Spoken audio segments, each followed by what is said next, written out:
Most men have sat back at some point, staring at the ceiling late at night, genuinely trying to figure out what women actually want, only to end up in a spiral of confusion that makes you feel like you're losing your mind. You look at her. You listen to her. You try to take her words seriously. She says she wants a kind, emotionally available man who listens, who holds space for her, who is gentle and understanding, who won't hurt her like the last guy did. She swears she wants stability, commitment, someone who is consistent, someone who will choose her every single day. So you do exactly that. You send thoughtful messages in the morning, you plan meaningful dates that show you care, you hold the door open, you pay attention to the little things she says, because you actually want to know her, not just get her. You don't play games, you don't ghost, you don't breadcrumb her for dopamine hits. You certainly don't make her feel disposable. Yet somehow, despite all of that, she seems more drawn to the man who barely gives her any attention. The man who disappears for days without a word. The man whose unpredictability makes her stomach twist in knots she confuses for butterflies. You watch her eyes light up when that man walks into the room, when his name pops up on her phone, even though she knows he isn't good for her. And it's in that moment you start questioning yourself, asking yourself if you're not enough. If you're too boring, too safe, too predictable, you wonder if you're doing something wrong, if being good, kind, and available is secretly unattractive. But here's what most men don't realize. It's not you. And it's not about being wrong. It's the nature of attraction itself. Because everything that draws women in defies logical explanation, and it always will. The male mind tries to solve attraction like a puzzle, a step-by-step system that should make sense if you follow the right rules. But female desire doesn't live in logic. It lives in feeling, in energy, in emotional movement, in tension, in chaos. Male desire is simple and direct, tied to visual cues, beauty, curves, femininity.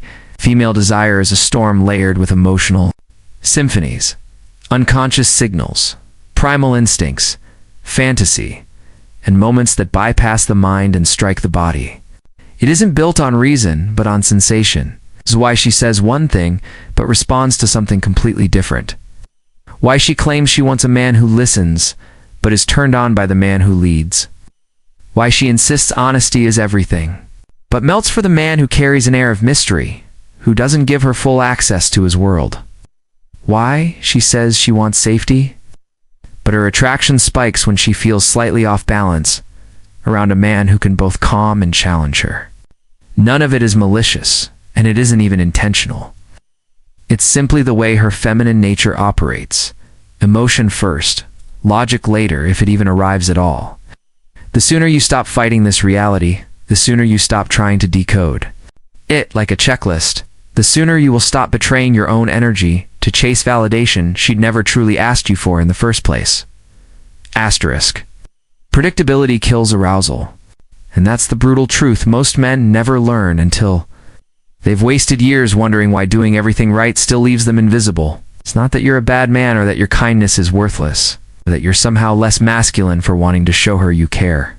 It's that in the realm of attraction, predictable equals invisible. You could be the perfect man on paper, ticking every box she claims she wants, stable, respectful, consistent, affectionate, still be the man she feels nothing for because attraction doesn't care about checklists. It cares about feeling, and feeling is triggered not by what makes sense, but by what moves her emotionally. That is why the man who creates emotional spikes, who makes her nervous in the best way, who makes her wonder where she stands with him, doesn't immediately reveal all of himself, will always edge out the man who is fully available, easy to read and consistent to the point of dullness. Because women crave contrast, tension, polarity, her feminine essence is drawn to the man who can both comfort and challenge her. The man who can provide safety while also sparking curiosity. The man who can hold her close while also walking away without fear if she crosses his boundaries. She doesn't consciously want the drama, but she feels alive around the man who brings movement into her emotional world. And in that space, most good men lose themselves because they believe that if they just prove their worth, if they just love her harder, if they just show her how loyal and caring they can be, she will finally see that they are the right choice. But attraction doesn't reward the right choice. It rewards the felt choice. The man who can stir her emotions and pull her into the present moment with his energy, not his promises. That's why women skip over the stable man to chase. The emotionally unavailable one, who vanishes and reappears, even though it hurts her. Because that man's unpredictability makes her nervous system light up. And she confuses that spike of anxiety for excitement, interpreting it as chemistry. The chaos makes her feel alive, and even if it's a temporary high, it's an experience. She can't get from the man who is always there, always giving, always available. Even she doesn't fully understand it. She will say, "I don't know why I keep going back to him," and she will mean it because her conscious mind is just as baffled as yours. Meanwhile, you're left questioning yourself, wondering why your devotion and effort aren't enough, and thinking you must be doing something wrong, but it's not wrong. It's just that you're using logic to understand what is purely emotional, trying to measure thunder with a ruler, trying to explain chaos with a checklist. Attraction doesn't care about what's fair or what's logical. It cares about what's felt, and what's felt is often irrational, chaotic, and impossible to control. It's why the man who carries emotional gravity, who doesn't rush to explain himself, who doesn't chase or overinvest, who holds his frame even when she tests him, is the one who wins her fascination, while the man who chases understanding loses polarity and becomes the safe but forgettable option, because she doesn't want to feel in control with you. She wants to feel your steady presence, your calm power, your unshakable energy that refuses to be pulled into her storms. And that is what draws her in, even when she doesn't understand why. Asterisk. That's why the bad boy trope never dies. No matter how many times people claim women have outgrown it. It's not about toxicity. It's not about cruelty or chaos for its own sake. It's about the unapologetic certainty, the self-focus, the assertiveness that these men embody without even trying. They don't dilute their energy. They don't filter their truth. And they don't tiptoe around a woman's emotions hoping not to scare her away. They don't walk on eggshells, explaining themselves or seeking permission to feel what they feel and live how they live. And in a world where most good men have been conditioned to play it safe, to nod in agreement, to avoid conflict, that energy stands out like a lightning strike in a silent sky. It's the man who refuses to betray himself to keep her comfortable, who becomes magnetic, not because he's perfect, but because he's real. Women don't actually want perfection, they want presence. They want to feel something shift in the room when you walk in, not because you're loud, but because your energy demands it without words. This is why you will see women say they love men who make them laugh, yet they will be with the man who barely cracks a joke, and you'll think it makes no sense. But humor isn't about jokes, it's about emotional mastery. A man who can make her laugh is a man who understands tension, how to build it, hold it, break a tan. That is the dance of attraction. It's the push and pull, the unpredictability, the storm and the calm that creates a gravity she can't resist. It's why the smooth talkers and confident teasers who know how to control tempo are so magnetic. It's not because they are trying to be funny. It's because they are alive in the moment, unafraid to lead the rhythm, unafraid to take up space and move energy. Women feel that even when they can't explain it. And here's another paradox most men never see. The more you validate her too early, it's the less she values your presence. The more you compliment her before she's emotionally invested, 8. The more you blend in with every other man who throws validation at her, hoping for attention in return. It feels good in the moment, sure, but it doesn't hook her, because validation that's not earned feels cheap. Deep down, women want to earn your attention, not because they're manipulative, but because earned attention feels real, feels solid, feels like something she can trust. When you validate her before she's invested, she doesn't trust it. And without trust, there is no depth. She wants to feel seen, but she doesn't want that seeing to be something you give away freely to anyone. She wants to know that you have standards, that your attention is selective. You don't just give your energy to every woman who smiles at you. This is why the man who is attracted to her but doesn't chase her, the man who is available, but not always reachable, the man who is kind but never submissive, becomes unforgettable. That contradiction drives her crazy in the best way, pulling her in, making her question, making her feel. You break her pattern, and suddenly, she's thinking about you when she's quiet. wondering why your calm presence feels different from every man who tries so hard to impress her. While they trip over themselves to get her attention, you simply remain yourself, grounded, steady, never in a rush to prove your worth, never needing her to tell you who you are. And that energy is what attraction truly responds to, the energy of a man who is calm in a world of chaos. A man who holds himself with silent certainty, and who doesn't need to convince her to feel his presence because his essence is undeniable. Asterisk this is the paradox that flips everything you've been taught on its head. The more you validate her too early, the more she pulls away. The more emotionally available you are before she's emotionally invested, the more overwhelmed she feels. It's not because she's ungrateful or cruel, it's because attraction is timing sensitive. If you give her the world before she's ready to receive it, it feels heavy, feels like pressure, not love. Because without emotional investment, your affection doesn't feel earned, and what isn't earned isn't valued. It feels untrustworthy to her nervous system, like you're trying to buy her affection instead of letting it grow naturally. You flood her with love she hasn't worked for, and instead of feeling grateful, she feels smothered. It makes her suspicious, and her guard goes up, even if she can't articulate why.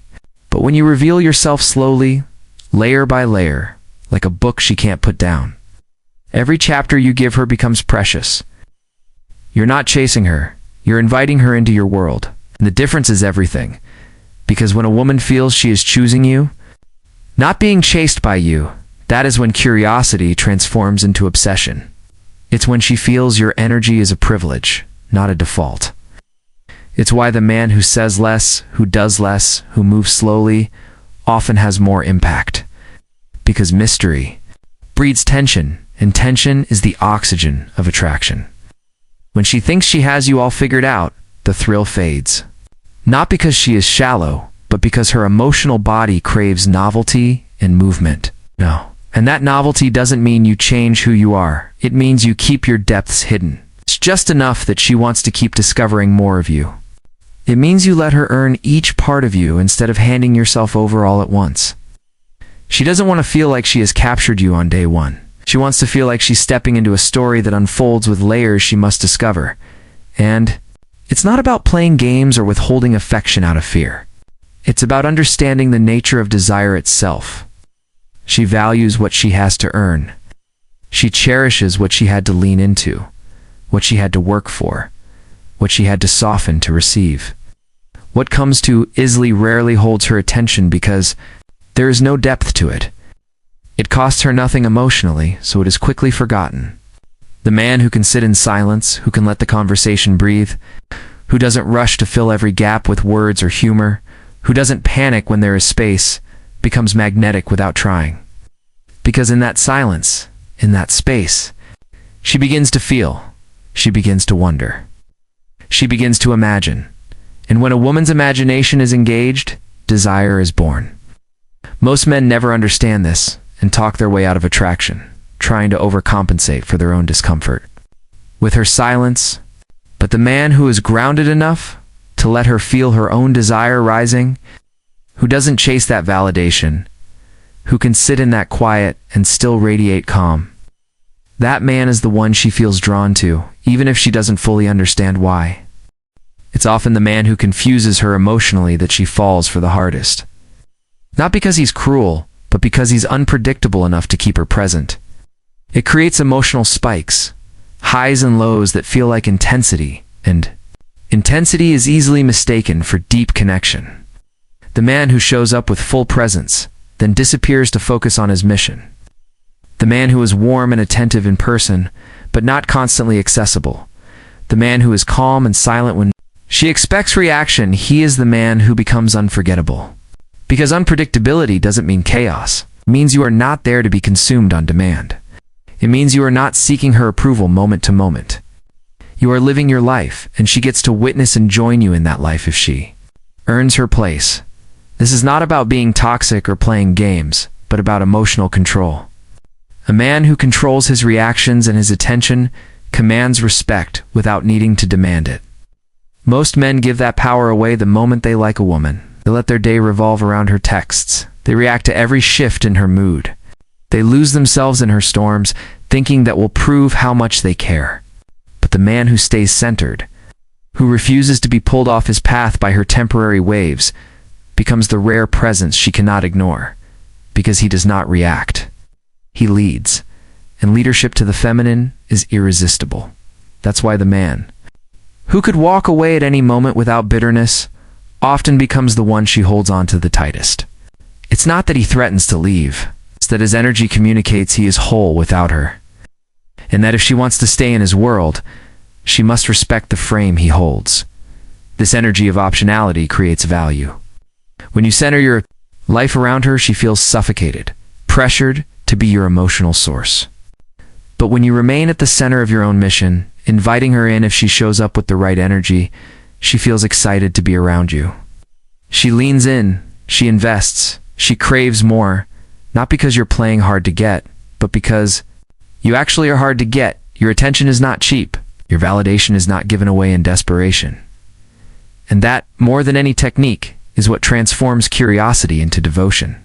It's why even when she resists, even when she tests, she returns. Because something in your calm, unshakable presence pulls her back. You are not chasing her. You are not trying to convince her. You are not seeking to be chosen. You are simply living from your truth, and she feels it. It's why she starts wondering about you when she's quiet, why she checks your stories, why she brings up your name to her friends, why she starts imagining a life in your frame, because you've become the one man who made her feel something she can't explain, and that feeling is what she will remember long after your words have faded.